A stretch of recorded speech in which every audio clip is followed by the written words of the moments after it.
Viewers welcome back in our program जी doctor साहब and वाले सैक्शन में ਅਸੀਂ अपने दर्शकों वालियां आईयां ईमेल ਤੇ ਫੇਸਬੁੱਕ ਮੈਸੇਜ ਲਵਾਂਗੇ ਜੀ ਡਾਕਟਰ ਸਾਹਿਬ ਪਹਿਲਾਂ ਆਪਾਂ ਲਾਈਵ ਫੇਸਬੁੱਕ ਮੈਸੇਜ ਲਵਾਂਗੇ ਜੀ ਵੀਰ ਮੱਖਣ ਸਿੰਘ ਨਮੋਲ ਲਿਖਦੇ ਨੇ ਫੇਸਬੁੱਕ ਵਾਲੀਆਂ ਸਾਰੀਆਂ ਵੀਡੀਓਜ਼ ਕਿਰਪਾ ਕਰਕੇ YouTube ਤੇ ਵੀ ਪਾਇਆ ਕਰੋ ਕਿਉਂਕਿ YouTube ਤੇ ਆਫਲਾਈਨ ਡਾਊਨਲੋਡ ਕਰਕੇ ਵੇਖਣੀਆਂ ਸੌਖੀਆਂ ਹੁੰਦੀਆਂ ਨੇ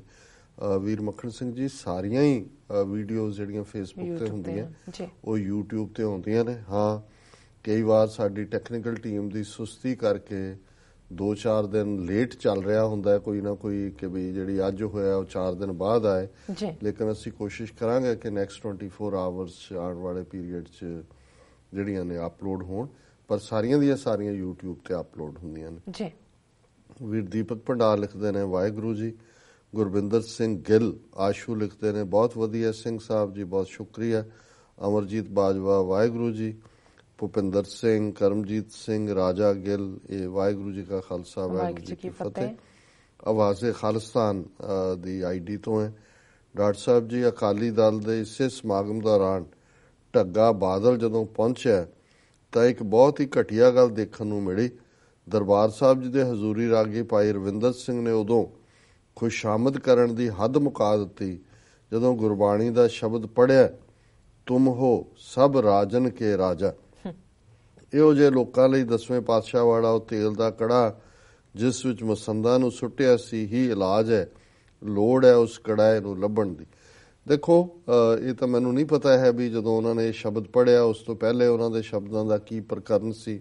ਹੋ ਸਕਦਾ ਉਸ ਪ੍ਰਕਰਨ 'ਚ ਹੀ ਹੋਏ ਪਰ ਇਹ ਹੁਣ ਕੋਈ ਬਹੁਤ ਵੱਡੀ ਗੱਲ ਨਹੀਂ ਹੈ ਕਿ ਵੀ ਇਹ ਜਿਹੜੇ ਰਾਗੀ ਔਰ ਇਹ ਕਥਾਵਾਚਕ ਔਰ ਦੂਸਰੇ ਕਿਸ ਹੱਦ ਤੱਕ ਜਾ ਕੇ ਖੁਸ਼ਾਮਦ ਕਰਦੇ ਨੇ ਜਦੋਂ ਬੀਬੀ ਸੁਰਿੰਦਰ ਕੌਰ ਬਾਦਲ ਵੀ ਆਂਦੀ ਰਹੀ ਉਹਦੀ ਮਰਜ਼ੀ ਦੇ ਰਾਗੀ ਅੰਦਰ ਲਾਏ ਜਾਂਦੇ ਸੀ ਲਿਸਟ ਵੀ ਉਹਨਾਂ ਨੂੰ ਦਿੱਤੀ ਹੁੰਦੀ ਸੀ ਕਿ ਜੀ ਬੀਬੀ ਜੀ ਨੂੰ ਇਹ ਬਹੁਤ ਪਸੰਦ ਹੈ ਹਰਮੰਦਰ ਸਾਹਿਬ ਦੇ ਅੰਦਰ ਕੰਧ ਦੇ ਵਿੱਚ ਟੋਟਲੀ এনवायरमेंट ਦੇ ਉਲਟ ਜਿਹੜਾ 에ਅਰ ਕੰਡੀਸ਼ਨ ਲਾਇਆ ਗਿਆ ਸੀ ਕਿ ਜੀ ਬੀਬੀ ਜੀ ਨੂੰ ਠੰਡ ਜਿਹੜੀ ਅੰਦਰ ਗਰਮੀ ਲੱਗਦੀ ਸੋ ਕੁੱਲ ਮਿਲਾ ਕੇ ਇਹ ਸਾਰੀ ਲਾਈਨ ਹੈ ਹੀ ਹੈ ਕਸ਼ਮੀਰ ਵਿਰਕ ਲਿਖਦੇ ਨੇ ਡਾਕਟਰ ਸਾਹਿਬ ਤੁਹਾਨੂੰ ਤੇ ਸਾਰੀ ਟੀਮ ਨੂੰ ਵਾਹਿਗੁਰੂ ਜੀ ਕਾ ਖਾਲਸਾ ਵਾਹਿਗੁਰੂ ਜੀ ਕੀ ਫਤਿਹ ਖਾਲਿਸਤਾਨ ਜ਼ਿੰਦਾਬਾਦ ਜ਼ਿੰਦਾਬਾਦ ਜ਼ਿੰਦਾਬਾਦ ਜ਼ਿੰਦਾਬਾਦ ਜ਼ਿੰਦਾਬਾਦ ਬਹੁਤ ਸ਼ੁਕਰੀਆ ਸਰਬਜੀਤ ਢਿੱਲੋਂ ਅਰਨਿੰਗ ਗੁੱਡ ਰੋਟੀ ਰੋਜ਼ੀ ਬਾਈ ਜਸਟ ਸਟੱਡਿੰਗ ਨਿਊਜ਼ਪੇਪਰਸ ਇਹ ਢਿੱਲੋਂ ਸਾਹਿਬ ਸਾਨੂੰ ਕਹਿੰਦੇ ਨੇ ਕਿ ਜੀ ਤੁਹਾਡਾ ਚੰਗਾ ਰੋਟੀ ਪਾਣੀ ਚੱਲਦਾ ਹੈ ਖਬਰਾਂ ਪੜ੍ਹ ਕੇ ਚਲੋ ਜੇ ਖਬਰਾਂ ਦੇ ਨਾਲ ਹੀ ਚੱਲਦਾ ਹੈ ਤੁਹਾਨੂੰ ਇਵੇਂ ਲੱਗਦਾ ਹੈ ਤੇ ਤੁਸੀਂ ਅਖਬਾਰਾਂ ਪੜ੍ਹਦੇ ਹੀ ਹੋ ਫਿਰ ਤੁਸੀਂ ਇਹ ਵੇਖਦੇ ਕਿਉਂ ਦੁਨੀਆ ਦੇ ਵਿੱਚ ਜੋ ਵੀ ਹੁੰਦਾ ਹੈ ਅਲਟੀਮੇਟਲੀ ਕਿਤੇ ਤਾਂ ਆਉਂਦਾ ਹੀ ਹੈ ਅਸੀਂ ਉਹਨਾਂ ਖਬਰਾਂ ਨੂੰ ਹੀ ਜਿਹੜੀਆਂ ਤੁਹਾਡੀਆਂ ਨੇ ਉਹਨਾਂ ਨੂੰ ਸਿੱਖ ਪਰਸਪੈਕਟਿਵ ਤੋਂ ਦੇਖਦੇ ਔਰ ਇਹ ਜਿਹੜਾ ਕਮਲਪ੍ਰੀਤ ਸਿੰਘ ਉਹਨਾਂ ਨੂੰ ਨਾਲ ਦੀ ਨਾਲ ਜਵਾਬ ਵੀ ਦਿੰਦੇ ਨੇ ਸਰਬਜੀਤ ਢਿੱਲੋਂ ਜੀ ਕੋਈ ਮਾੜੀ ਗੱਲ ਹੈ ਸਟੱਡਿੰਗ ਨਿਊਜ਼ਪੇਪਰਸ ਇਹ ਹੁਣ ਇਹੀ ਦੱਸ ਸਕਦੇ ਨੇ ਤੇ ਭੁਪਿੰਦਰ ਸਿੰਘ ਲਿਖਦੇ ਨੇ ਤੂੰ ਢਿੱਲੋਂ ਕਿਹੜੀ ਰੋਟੀ ਦਿੱਤੀ ਹੈ ਕੋਈ ਸਬੂਤ ਆਪਣੇ ਹਿੰਦੁਸਤਾਨੀ ਦਿਮਾਗ ਨਾਲ ਸਿਰਫ ਇਲਜ਼ਾਮ ਹੀ ਲਾਣੇ ਪਹਿਲਾਂ ਇੰਗਲਿਸ਼ ਲਿਖਣੀ ਸਿੱਖ ਚਲੋ ਨਾਲ ਦੀ ਨਾਲ ਹੀ ਇਹਨਾਂ ਦਾ ਕੰਮ ਹੋ ਜਾਂਦਾ ਕੋਈ ਨਹੀਂ ਇਹਨਾਂ ਵਿਚਾਰਿਆਂ ਦਾ ਇਹ ਬ੍ਰੈਡ ਬਟਰ ਚਲੋ ਸਾਡੀ ਬ੍ਰੈਡ ਬਟਰ ਦਾ ਖਬਰਾਂ ਪੜ੍ਹਨ 'ਚ ਹੈ ਇਹਨਾਂ ਦੀ ਇੱਦਾਂ ਦੇ ਕਮੈਂਟਾਂ 'ਚੋਂ ਨਿਕਲਦੀ ਜਾ ਕੇ ਫਿਰ ਕਹਿੰਦੇ ਨੇ ਜੀ ਦੇਖੋ ਅਸੀਂ ਆਪਣਾ ਕੰਮ ਕਰ ਰਹੇ ਹਾਂ ਤੇ ਚਲੋ ਇਹਨਾਂ ਦੀ ਰੋਟੀ ਵੀ ਇਸ ਤੋਂ ਚੱਲਦੀ ਹੈ ਤੁਸੀਂ ਇਸ ਤੋਂ ਪਹਿਲਾਂ ਕਿ ਈਮੇਲ ਪੜ੍ਹੋ ਅਸੀਂ ਇਹ ਦੱਸਣਾ ਚਾਹੁੰਦੇ ਹਾਂ ਜਿਵੇਂ ਟੀਜ਼ਰ ਵੀ ਚੱਲ ਰਿਹਾ ਪ੍ਰੋਮੋ ਰੈਗੂਲਰਲੀ ਕਿ ਆਉਣ ਵਾਲੇ 17 ਦਸੰਬਰ ਨੂੰ ਯਾਨੀ ਕਿ ਐਤਵਾਰ 5 ਸਟਾਰ ਦੇ ਵਿੱਚ TV 84 ਦੀ 5 ਸਾਲਾ ਐਨੀਵਰਸਰੀ ਹੈ ਔਰ ਜ਼ਾਹਰ ਹੈ ਕਿ ਵੀ ਫੰਡ ਰੇਜ਼ਿੰਗ ਵੀ ਹੈ ਸੋ ਅਸੀਂ ਇਹ ਫਿਰ ਅਪੀਲ ਕਰਾਂਗੇ ਕਿ ਖਾਸ ਤੌਰ ਤੇ ਸਾਡੇ ਈਸਟ ਕੋਸਟ ਦੇ ਭੈਣ ਭਰਾ ਜਿਹੜੇ ਇਸ ਪ੍ਰੋਗਰਾਮ ਨੂੰ ਸੁਣਦੇ ਨੇ ਉਹ ਜ਼ਰੂਰ ਉਹਦੇ 'ਚ ਸ਼ਮੂਲੀਅਤ ਕਰਨ ਸਾਨੂੰ ਇਹਦੇ ਨਾਲ ਹੌਸਲਾ ਵੀ ਹੋਏਗਾ ਔਰ ਡਾਕਟਰ ਇਕਦਾਰ ਕਰਾਮਤ ਚੀਮਾ ਜਿਹੜੇ ਕਿ ਵੱਡੇ ਸਕਾਲਰ ਨੇ ਸਿੱਖ ਧਰਮ ਦੇ ਵੀ ਔਰ ਯੂਨਾਈਟਿਡ ਨੇਸ਼ਨਸ ਦੇ ਐਡਵਾਈਜ਼ਰੀ ਬੋਰਡ ਦੇ ਉੱਤੇ ਨੇ ਉਹ ਜੈਨੋਸਾਈਡ ਵਾਲੇ ਮੁੱਦੇ ਤੇ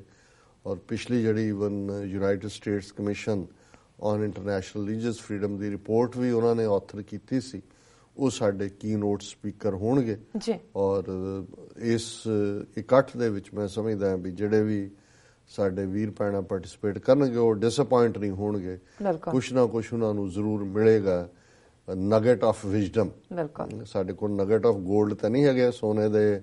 ਕੀ ਉਹਨੂੰ ਕਹਿੰਦੇ ਨੇ ਬਿਸਕੁਟ ਹੁੰਦੇ ਨੇ ਕਿ ਡਲੀਆਂ ਹੁੰਦੀਆਂ, ਡਲੀਆਂ ਬਿਸਕੁਟ, ਉਹ ਤਾਂ ਨਹੀਂ ਨੇ, ਲੇਕਿਨ ਨਗੇਟਸ ਆਫ ਵਿਜ਼ਡਮ ਜ਼ਰੂਰ ਹੋਣਗੇ ਜੀ। ਸੋ ਅੱਜ ਹੁਣ ਮੈਂ ਕਈ ਦੇਰ ਬਾਅਦ, ਕਾਫੀ ਅਰਸੇ ਬਾਅਦ ਤੁਹਾਡੇ ਲਈ ਪਲੇਟਫਾਰਮ ਖੋਲ੍ਹਦਾ। No problem, thank you so much. ਸਾਡੇ ਕੋਲ ਇੱਕ ਨਜ਼ਮ ਆਈ ਹੈ ਜਰਨੈਲ ਸਿੰਘ ਸਾਸਨ ਦੀ, ਗੁੜਗਾਉਂ ਤੋਂ। ਇਹ ਲਿਖਦੇ ਨੇ, ਇਸ ਤੋਂ ਪਹਿਲਾਂ ਜੇ ਤੁਸੀਂ ਕੱਲ ਉਹਨਾਂ ਦਾ ਆਜ਼ਾਦ ਜੱਟ, ਹਾਂਜੀ ਆਜ਼ਾਦ ਜੱਟ ਜੀ ਦੀ ਆਈ ਹੈ, ਇਹ ਲਿਖਦੇ ਨੇ, ਸਤਿ ਸ੍ਰੀ ਅਕਾਲ ਡਾਕਟਰ ਸਾਹਿਬ, ਪਲੀਜ਼ ਜਿਹੜੀ ਹੈ ਮੈਂ ਪੋਇਮ ਲਿਖੀ ਹੈ ਆਪਣੇ ਪ੍ਰੋਗਰਾਮ ਵਿੱਚ ਜ਼ਰੂਰ ਸ਼ਾਮਲ ਕਰਨਾ। ਇਹਨਾਂ ਲਿਖਿਆ ਹੈ,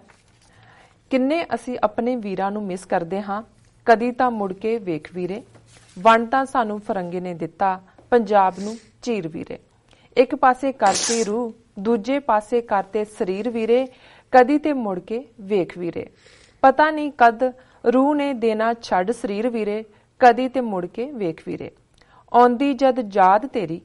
ਆਉਂਦੀ ਜਦ ਯਾਦ ਤੇਰੀ, ਸੀਨਾ ਫੜਦਾ ਤੇਰੀ ਯਾਦ ਕਰਦੇ, ਦਿਲ ਮੇਰਾ ਚੀਰ ਵੀਰੇ, ਇੱਕ ਵਾਰੀ ਤਾਂ ਮੁੜ ਕੇ ਵੇਖ ਵੀਰੇ, ਕਦੀ ਤੇ ਮੁੜ ਕੇ ਵੇਖ ਵੀਰੇ। ਜੀ ਰਾਜ ਸਾਹਿਬ, ਇਹਨਾਂ ਨੇ ਲਿਖਿਆ ਹੈ ਕਿ ਮੈਂ ਕਸ਼ਮੀਰ ਤੋਂ ਹਾਂ ਤੇ ਮੇਰੀ ਉਮਰ 81 ਸਾਲ ਹੈ ਤੇ ਮੈਂ 47 ਦਾ ਕਹਿੰਦੇ ਬਟਵਾਰਾ ਤਾਂ ਦੇਖਿਆ ਤਾਂ ਨਹੀਂ, ਪਰ ਮੈਂ ਹਾਂਗਕਾਂਗ 'ਚ ਪਲਿਆ ਬੜਿਆ ਵਾਂ ਤੇ ਮੈਨੂੰ ਸਿੱਖ ਪਰਿਵਾਰ ਨੇ ਪਾਲਿਆ ਤੇ ਮੈਨੂੰ ਬੜਾ ਦੁੱਖ ਹੁੰਦਾ ਹੈ ਕਿ ਜਦੋਂ ਸਾਡੇ ਤੇ ਤਸ਼ੱਦਦ ਹੁੰਦੀ ਹੈ ਤੇ ਸਾਨੂੰ, ਜਿੱਦਾਂ ਉਹਨਾਂ ਨੇ ਸਾਨੂੰ ਫਰੰਗੀਆਂ ਨੇ ਸਾਡਾ ਦੇਸ਼ ਵੰਡਿਆ ਸੀ, ਪੰਜਾਬ ਪਾਕਿਸਤਾਨ ਵਿੱਚ ਜਿਹੜਾ ਖਾਲਿਸਤਾਨ ਹੋਣਾ ਚਾਹੀਦਾ, ਤੇ ਇਹਨਾਂ ਨੇ ਇਹੀ ਲਿਖਿਆ ਹੈ, ਕਹਿੰਦੇ ਨੇ ਕਿ ਸਤਿ ਸ੍ਰੀ ਅਕਾਲ, ਸਲਾਮ ਵਾਲੇਕੁਮ ਜੀ। ਦੇਖੋ, ਇਹ ਆਜ਼ਾਦ ਜੱਟ ਦੀ ਆਈਡੀ ਤੋਂ ਲਿਖਦੇ ਨੇ ਔਰ ਮੈਂ ਜਦੋਂ ਦਾ ਵੀ ਯਾਦ ਕਰ ਸਕਦਾ ਇਹਨਾਂ ਦੀ ਰੈਗੂਲਰ ਕਾਮੈਂਟਰੀ ਹੁੰਦੀ ਹੈ, ਬੜੀ ਭਾਵਪੂਰਤ, ਔਰ ਉਹਨਾਂ ਨੇ ਇਹ ਬੜਾ ਤਾਕੀਦ ਕੀਤੀ ਸੀ ਕਿ ਵੀ ਇਹ ਮੈਂ ਨਜ਼ਮ ਲਿਖੀ ਹੈ, ਭਾਵੇਂ ਜਜ਼ਬਾਤ ਹੀ ਨੇ ਕਿ ਭਾਈ ਅਸੀਂ ਵੰਡੇ ਗਏ ਹੈ ਔਰ ਅਸੀਂ ਭਰਾ ਹੈ ਔਰ ਖਾਲਿਸਤਾਨ ਔਰ ਪਾਕਿਸਤਾਨ ਦੋਨਾਂ ਦੀ ਇਹ ਸਲਾਮਤੀ ਚਾਹੁੰਦੇ ਨੇ, ਸੋ ਅਸੀਂ ਇਹਨਾਂ ਦਾ ਬਹੁਤ ਸ਼ੁਕਰੀਆ ਅਦਾ ਕਰਦੇ ਜੀ। ਡਾਕਟਰ ਸਾਹਿਬ, ਜਰਨੈਲ ਸਿੰਘ ਸਾਸਨ, ਇਹਨਾਂ ਦੀ ਵੀ ਇੱਕ ਨਜ਼ਮ ਹੈ, ਨਜ਼ਮ ਤਾਂ ਨਹੀਂ ਇਹਨਾਂ ਦੀ ਹੈਗੀ, ਲਿਖਤ ਹੀ ਹੈ। ਇਹ ਲਿਖਦੇ ਨੇ, हथियार शस्त्र तो सिख गुरुओं के समय से रखते आए थे, तब तो आतंकवादी नहीं थे आपकी नजर में, क्योंकि तब आपकी बहू बेटियों की इज्जत बचाते थे, आपका जबरन धर्म परिवर्तन नहीं होने देते थे। अकाल तख्त की नींव ही मीरी पीरी के सिद्धांतों पर रखी गई, क्योंकि जुल्म का जवाब अब शस्त्रों से देने का समय था, तो अब क्यों वहां शस्त्र रखने गुनाह लगने लगे। वजह सिर्फ ये है कि जब तक तुम्हारे हकों के लिए लड़े तो रखवाले हैं, अब अपने हक मांग लिए तो आतंकवादी, क्या हक मांगे थे। ये लिखते हैं, पंजाब के पानी पर पहला हक पंजाब का, सिख एक अलग वक्री कौम है, संविधान में संशोधन करें, सिख गुरुद्वारों में व संस्थाओं में सरकारी दखल नहीं, पंजाब में नशाखोरी बैन और अमृतसर को पवित्र शहर का दर्जा, बस कुछ ऐसी मांगे थी जिसके लिए जरनैल सिंह खालसा भिंडरावालों ने किसी को ताज हमले के तरे बंदी बना लोगों के कत्लेआम नहीं किए, कोई प्लेन हाईजैक कर आतंकवादी छोड़ने की मांग नहीं की, खालिस्तान एक अलग देश की भी मांग नहीं थी। तब तो क्या वजह थी कि गुरपुर के दिन जब संगतों का हजूम था दरबार साहब, वे 37 और गुरुद्वारों में एक साथ टैंकों के साथ फौजी कार्रवाई करने की, जिसकी प्लानिंग वे ट्रेनिंग 17 महीने पहले से ही की जा रही थी। जब जरनैल सिंह खालसा भिंडरावालों दाखिल भी नहीं हुए थे दरबार साहिब में, वो कितनी बार दिल्ली आए, तब उन्हें गिरफ्तार क्यों नहीं किया गया। वो खुलेआम घूमते, हर पार्टी के बड़े बड़े लीडर रिपोर्टर उनसे खुलेआम मिलते, और किस तरह के आतंकवादी थे जरनैल सिंह खालसा भिंडरावाले, क्यों हमला किया, क्यों कत्लेआम किया, कोई तो बताओ, कोई तो बताओ, कोई तो बताओ। जी राज साहब, देखो, क्योंकि अज भारत दे विच बहुत सारे लोग हिंदी जबान दे नाल खास तौर ते पंजाब तो बाहर जिहड़े साडे भी बच्चे बच्चियां पढ़दे ने जी, सो इन्हां ने बड़ी चेस्ट हिंदी च जरनैल सिंह सासन और ने लिखिਆ, पर जिवें ਜਿਹੜੇ ਇਸ਼ੂ ਇਹਨਾਂ ਨੇ ਚੁੱਕੇ, ਮੈਨੂੰ ਇਹ ਸਮਝ ਆਇਆ ਕਿ ਵੀ ਇਹਨਾਂ ਨੂੰ ਬੜੀ ਡੀਪ ਅੰਡਰਸਟੈਂਡਿੰਗ ਹੈ ਹਰ ਗੱਲ ਦੀ। ਇਹ ਜਿਸ ਕਰਾਊਡ ਨੂੰ ਐਡਰੈਸ ਕਰ ਰਹੇ ਨੇ ਜੀ, ਪਹਿਲਾਂ ਇਹਨਾਂ ਨੇ ਜਸਟੀਫਾਈ ਕੀਤਾ ਵੀ ਹਥਿਆਰ ਜਦੋਂ ਅਸੀਂ ਤੁਹਾਡੀਆਂ ਬਹੁ ਬੇਟੀਆਂ ਨੂੰ ਛੁਡਾਉਂਦੇ ਸੀ, ਗੁਲਾਮੀ ਦੇ ਸੰਗਲ ਕੱਟੇ ਖਾਲਸੇ ਨੇ, ਉਦੋਂ ਹਥਿਆਰ ਜਾਇਜ਼ ਸੀ ਤੇ ਹੁਣ ਤੁਹਾਨੂੰ ਹਥਿਆਰ ਇਹ ਚੁੱਭਦੇ ਨੇ। ਫਿਰ ਉਹਨਾਂ ਨੇ ਸੰਤ ਜਰਨੈਲ ਸਿੰਘ ਪਿੰਡਾਂ ਵਾਲਿਆਂ ਦਾ ਕੇਸ ਬਿਲਡ ਕੀਤਾ ਕਿ ਵੀ ਉਹਨਾਂ ਨੇ ਤਾਂ ਕਦੇ ਖਾਲਿਸਤਾਨ ਵੀ ਨਹੀਂ ਸੀ ਮੰਗਿਆ, ਉਹ ਪਾਣੀਆਂ ਦੇ ਉੱਤੇ ਹੱਕ ਹੋਏ। ਆਰਟੀਕਲ 25 'ਚ ਤੁਸੀਂ ਹਿੰਦੂ ਬਣਾਇਆ ਸਾਨੂੰ, ਨਸ਼ਾਖੋਰੀ, ਪਵਿੱਤਰ ਸ਼ਹਿਰ ਦਾ ਦਰਜਾ, ਪਰ ਤੁਸੀਂ ਇਸ ਦੇ ਉਲਟ ਕਿਵੇਂ 17 ਮਹੀਨੇ ਪਹਿਲਾਂ ਉਹ ਸਾਰੀ ਟ੍ਰੇਨਿੰਗ ਜਿਹੜੀ ਕਮਾਂਡੋਆਂ ਨੂੰ ਔਰ ਮਾਡਲ ਬਣਾ ਕੇ ਦਰਬਾਰ ਸਾਹਿਬ ਦੇ ਕੀਤੀ, 37 ਗੁਰਦੁਆਰਿਆਂ ਤੇ ਹਮਲਾ ਕੀਤਾ।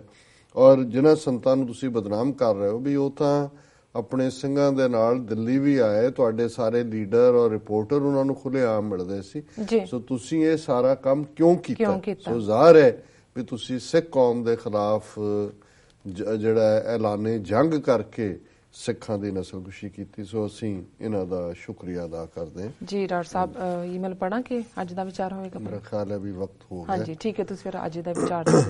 ਦੇ ਦਿਓ। ਅੱਜ ਪੋਹ ਦਾ ਮਹੀਨਾ ਮੂਲ ਨਾਨਕਸ਼ਾਹੀ ਕੈਲੰਡਰ 2003 ਮੁਤਾਬਕ ਪਹਿਲਾ ਦਿਨ ਹੈ ਪੋਹ ਮਹੀਨੇ ਦਾ। ਔਰ ਜਿਵੇਂ ਸ਼੍ਰੀ ਗੁਰੂ ਗ੍ਰੰਥ ਸਾਹਿਬ 'ਚ 12ਵਾਂ ਮਾਝ ਪੰਜਵੇਂ ਪਾਤਸ਼ਾਹ ਦਾ ਰਚਤ ਔਰ ਤੁਖਾਰੀ ਰਾਗ 'ਚ ਗੁਰੂ ਨਾਨਕ ਸਾਹਿਬ ਦਾ, ਅਸੀਂ ਤੁਖਾਰੀ ਰਾਗ ਵਿਚਲੇ 12 ਮਾਹ ਦੀ ਵਿਚਾਰ ਕਰਦੇ ਹਾਂ। ਸਾਡਾ ਮਕਸਦ ਹੈ ਕਿਉਂਕਿ 12ਵਾਂ ਮਾਝ ਬੜੇ ਸੁਖੈਣ ਸ਼ਬਦਾਂ ਦੇ ਵਿੱਚ ਹੈ, ਪੋਖ ਤੁਖਾਰ ਨਾ ਵਿਆਪਈ ਕੰਠ ਮਿਲਿਆ ਹਰ ਨਾਉ, ਇਸ ਦੇ ਨਾਲ ਹਰ ਗੁਰਦੁਆਰੇ ਦੇ ਵਿੱਚ ਇਸ ਦਾ ਪਾਠ ਕੀਤਾ ਜਾਂਦਾ ਹੈ। ਤੇ ਮੈਂ ਸਮਝਦਾ ਵੀ ਰਾਗ ਤੁਖਾਰ ਦੀ ਬਾਣੀ ਜਿਹਦੇ 'ਚ ਵੀ ਇੱਕ ਆਪਣੀ ਖੂਬਸੂਰਤੀ ਹੈ ਕੁਦਰਤ ਦੇ ਰੰਗਾਂ ਦੀ। ਔਰ ਜੋ ਪੋਹ ਮਾਹ ਦੀ ਜਦੋਂ ਅਸੀਂ ਗੱਲ ਕਰਦੇ ਹਾਂ ਕਿਵੇਂ ਪੋਹ ਦੇ ਮਹੀਨੇ 'ਚ ਕੱਕਰ ਪੈਂਦਾ, ਕੋਰਾ ਜਿਹਨੂੰ ਅਸੀਂ ਕਹਿੰਦੇ, ਤੇ ਜਿਵੇਂ ਧਨੀ ਰਾਮ ਚਾਤਰਕ ਨੇ ਜਦੋਂ ਕਿਸਾਨ ਦੀ ਗੱਲ ਲਿਖੀ ਸੀ ਤਾਂ ਉਹਨੇ ਗੱਲ ਹੀ ਇੱਥੋਂ ਸ਼ੁਰੂ ਕੀਤੀ ਸੀ ਕਿ ਕੱਕਰੀ ਰੁੱਤ ਸਿਆਲ ਦੀ ਧਰਤੀ ਸੁੰਨ ਮਸਾਣ, ਖਲਕਤ ਸੁੱਤੀ ਅੰਦਰੀ ਨਿੱਘੀਆਂ ਬੁਕਲਾਂ ਤਾਣ, ਇਸ ਵੇਲੇ ਤਾਂ ਤਰੇਲ ਦੇ ਮੋਤੀ ਬਣਦੇ ਜਾਣ, ਬੁਕਲੋਂ ਮੂੰਹ ਜੇ ਕੱਢੀਏ ਪਾਲਾ ਪੈਂਦਾ ਖਾਣ, ਇਸ ਵੇਲੇ ਜਾਂ ਜਾਗਦੇ ਤਾਰੇ ਵਿੱਚ ਅਸਮਾਨ, ਜਾਂ ਕੋਈ ਕਰਦਾ ਭਗਤ ਜਨ ਖੂਹ ਉੱਤੇ ਇਸ਼ਨਾਨ, ਜਾਂ ਕੋਈ ਕਿਸਮਤ ਦਾ ਬਲੀ ਜਾਗ ਰਿਹਾ ਕਿਰਸਾਨ। ਇਹ ਕਿਸਾਨ ਦੀ ਕੀ ਕੁਰਬਾਨੀ ਹੈ ਉਹਦਾ ਜ਼ਿਕਰ ਸੀ। ਪਰ ਗੱਲ ਅਸੀਂ ਕੱਕਰ ਸਿਆਲ ਬੁੱਕਲ ਚੋਂ ਮੂੰਹ ਕੱਢੀਏ ਤੇ ਪਾਲਾ ਕਿਵੇਂ ਖਾਂਦਾ, ਉਹਨਾਂ ਜ਼ਮਾਨਿਆਂ 'ਚ ਹੀਟਰ ਤਾਂ ਹੈ ਨਹੀਂ ਸੀ ਜਾਂ ਆਟੋਮੈਟਿਕਲੀ ਰੂਮ ਟੈਂਪਰੇਚਰ ਸੈੱਟ ਵਾਲੀ ਗੱਲ ਤਾਂ ਨਹੀਂ ਸੀ। ਸੋ ਗੁਰੂ ਸਾਹਿਬ ਨੇ ਰਾਗ ਤੁਖਾਰੀ ਦੇ ਵਿੱਚ ਸ਼ੁਰੂਆਤ ਪੋਖ ਤੁਖਾਰ ਪੜ੍ਹੇ। ਤੁਖਾਰ ਕਹਿੰਦੇ ਨੇ ਕੱਕਰ ਨੂੰ, ਕੋਰੇ ਨੂੰ, ਕਿ ਪੋਹ ਦੇ ਮਹੀਨੇ 'ਚ ਕੱਕਰ ਪੈਂਦਾ ਹੈ। ਹੁਣ ਕੱਕਰ ਕੀ ਕਰਦਾ? ਜਦੋਂ ਕੱਕਰ ਪੈਂਦਾ ਹੈ ਉਹ ਜਿਹੜਾ ਪਲਾਂਟਸ ਦੇ ਵਿੱਚ ਨੈਚੁਰਲ ਉਹਨਾਂ ਦਾ ਸੈਪ ਹੁੰਦਾ ਹੈ, ਉਹਨਾਂ ਦੀ ਨਮੀ ਹੁੰਦੀ ਹੈ, ਵਟਨੈਸ ਹੈ, ਉਹਨੂੰ ਉਹ ਚੂਸ ਲੈਂਦਾ ਔਰ ਉਹ ਬਿਲਕੁਲ ਡਰਾਈ ਕਰ ਦਿੰਦਾ। ਪੋਖ ਤੁਖਾਰ ਪੜੈ ਵਣ ਤ੍ਰਿਣ ਰਸ ਸੁਖ ਹੈ, ਜਿਹੜਾ ਵਣ ਤ੍ਰਿਣ ਦਾ ਵਿੱਚ ਰਸ ਹੈ ਉਹਨੂੰ ਚੂਸ ਲੈਂਦਾ। ਆਵਤ ਕੀ ਨਾਹੀਂ ਮਨ ਤਨ ਵਸੈ ਮੁਖੇ। ਹੁਣ ਇਹ ਅਲੰਕਾਰ ਗੁਰੂ ਸਾਹਿਬ ਨੇ ਇਸਤੇਮਾਲ ਕੀਤਾ ਹੈ ਕਿ ਜਿਵੇਂ ਪੋਹ ਦੇ ਮਹੀਨੇ ਕੱਕਰ ਵਣ ਤ੍ਰਿਣ ਵਿਚਲੀ ਨਮੀ ਨੂੰ ਸੋਖ ਲੈਂਦਾ ਹੈ, ਇਸ ਤਰ੍ਹਾਂ ਜਿਨ੍ਹਾਂ ਹਿਰਦਿਆਂ ਦੇ ਵਿੱਚ ਰੱਬ ਦੀ ਯਾਦ ਨਹੀਂ ਹੁੰਦੀ ਉਹ ਬਿਲਕੁਲ ਰੁੱਖੇ ਹੋ ਜਾਂਦੇ ਨੇ, ਮਾਨੋ ਕਿ ਉਹਨਾਂ ਦੇ ਉੱਤੇ ਕੱਕਰ ਪਿਆ ਹੋਏ ਔਰ ਉਹਨਾਂ ਵਿਚਲੀ ਮਿਠਾਸ, ਉਹਨਾਂ ਵਿਚਲਾ ਆਨੰਦ ਗਾਇਬ ਹੋਏ। ਔਰ ਇਹ ਕਹਿ ਕੇ ਕਿ ਭਾਈ ਇਵੇਂ ਕੱਕਰ ਕਰਦਾ, ਆਵਤ ਕੀ ਨਾਈ ਹੈ ਵਾਹਿਗੁਰੂ ਤੂੰ ਆਉਂਦਾ ਕਿਉਂ ਨਹੀਂ, ਮਨ ਤਨ ਵਸੇ ਮੁਖੇ,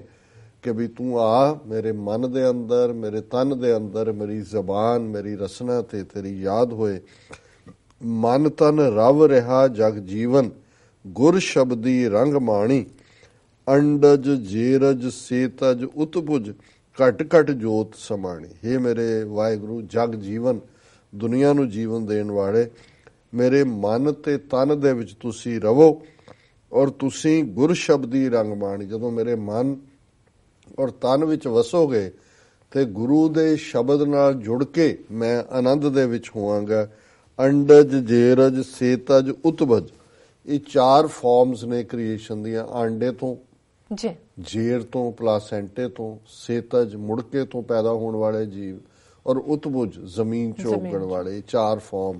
ਅਸੀਂ ਚੌਪਈ ਸਾਹਿਬ ਚ ਵੀ ਪੜ੍ਹਦੇ ਹਾਂ। ਅੰਡਜ ਜੇਰਜ ਸੇਤਜ ਕੀਨੀ, ਉਦਬੁਜ ਖਾਨ ਬਹੁਰ ਰਚ ਦੀਨੀ, ਕਹੂੰ ਫੂਲ ਰਾਜਾ ਹਵੈ ਬੈਠਾ, ਕਹੂੰ ਸਿਮਟ ਭਇਓ ਸ਼ੰਕਰ ਇਕੈਠਾ, ਸਗਰੀ ਸ੍ਰਿਸ਼ਟ ਦਿਖਾਏ ਅਚੰਭਵ, ਆਦ ਜੁਗਾਦ ਸਰੂਪ ਸਿੰਘ। ਸੋ ਇਹਦੇ ਚ ਵੀ ਗੁਰੂ ਸਾਹਿਬ ਨੇ ਫਰਮਾਇਆ ਅੰਡਜ ਜੇਰਜ ਸੇਤਜ ਉਤਪੁਜ ਘਟ ਘਟ ਜੋਤ ਸਮਾਣੀ, ਕਿ ਇਹ ਚਾਰੋਂ ਹੀ ਫਾਰਮਸ ਦੇ ਵਿੱਚ ਹਰ ਹਿਰਦੇ ਦੇ ਵਿੱਚ ਉਹ ਨਿਰੰਕਾਰ ਦੀ ਜੋਤ ਵਸਦੀ ਹੈ। ਦਰਸ਼ਨ ਦਿਓ ਦਇਆ ਪਤ ਦਾਤੇ ਗਤ ਪਾਵੋ ਮਤ ਦੇਹੋ, हे ਵਾਹਿਗੁਰੂ ਤੁਸੀਂ ਕਿਰਪਾ ਕਰੋ, ਆਪਣਾ ਦੀਦਾਰ ਦਿਓ, हे ਦਇਆ ਦੇ ਸੁਆਮੀ, ਮੇਰੀ ਕਲਿਆਣ ਹੋਏ ਇਹੀ ਮੈਨੂੰ ਮਤ ਦਿਓ। ਨਾਨਕ ਰੰਗ ਰਵੈ ਰਸ ਰਸੀਆ ਹਰ ਸਿਉ ਪ੍ਰੀਤ ਸਨੇਹੋ। ਗੁਰੂ ਨਾਨਕ ਸਾਹਿਬ ਫਰਮਾਉਂਦੇ ਨੇ ਕਿ ਜਦੋਂ ਰਸਾਂ ਦਾ ਦਾਤਾ ਨਿਰੰਕਾਰ ਆ ਕੇ ਵਸ ਜਾਂਦਾ ਹੈ ਤੇ ਫਿਰ ਉਹ ਰੂਹ ਰੰਗ ਵਿੱਚ ਰੰਗੀ ਜਾਂਦੀ ਹੈ ਤੇ ਹਰ ਸਿਉ ਪ੍ਰੀਤ ਸਨੇਹੋ, ਤੇ ਵਾਹਿਗੁਰੂ ਦੇ ਨਾਲ ਪਿਆਰ ਔਰ ਸਨੇਹ ਬਣਿਆ ਰਹਿੰਦਾ ਹੈ। ਸੋ ਇਹ ਅੱਜ ਦਾ ਵਿਚਾਰ ਹੈ ਜੀ। ਡਾਕਟਰ ਸਾਹਿਬ ਤੁਹਾਡਾ ਬਹੁਤ ਬਹੁਤ ਸ਼ੁਕਰੀਆ, ਤੁਸੀਂ ਅੱਜ ਦਾ ਵਿਚਾਰ ਤੇ ਅੱਜ ਦੇ ਅਹਿਮ ਇਸ਼ੂ ਸਾਡੇ ਦਰਸ਼ਕਾਂ ਨਾਲ ਸਾਂਝੇ ਕੀਤੇ ਨੇ। ਇਸ ਨਾਲ ਆਪਣੇ ਵਿਊਜ਼ ਕੋਲ ਲੈਣੇ ਇਜਾਜ਼ਤ। ਵਿਊਅਰਸ ਸਾਡੇ ਪ੍ਰੋਗਰਾਮ ਦਾ ਸਮਾਂ ਇੱਥੇ ਸਮਾਪਤ ਹੁੰਦਾ ਹੈ। ਤੁਸੀਂ ਆਪਣੀ ਰਾਏ ਤੇ ਸੁਝਾਅ ਸਾਨੂੰ ਭੇਜਣਾ ਭੁੱਲਣਾ। ਸਾਡੇ ਇਸ ਪਤੇ ਤੇ sos@tvh4.tv ਤੇ ਅਸੀਂ ਆਪਣਾ ਪ੍ਰੋਗਰਾਮ ਲੈ ਕੇ ਫਿਰ ਦੁਬਾਰਾ ਤੁਹਾਡੇ ਸਨਮੁਖ ਹੋਵਾਂਗੇ। ਤਦ ਤੱਕ ਲਈ ਮੈਨੂੰ ਤੇ ਆਪਣਾ ਸੁਣਾ ਗਿਆ ਦੋ। ਦੇਖਦੇ ਰਹੋ TV 84। ਗੁਰੂ ਦੀ ਬਖਸ਼ੀ ਹੋਈ ਫਤਿਹ ਬੁਲਾ ਦਿਓ। ਵਾਹਿਗੁਰੂ ਜੀ ਕਾ ਖਾਲਸਾ, ਵਾਹਿਗੁਰੂ ਜੀ ਕੀ ਫਤਿਹ।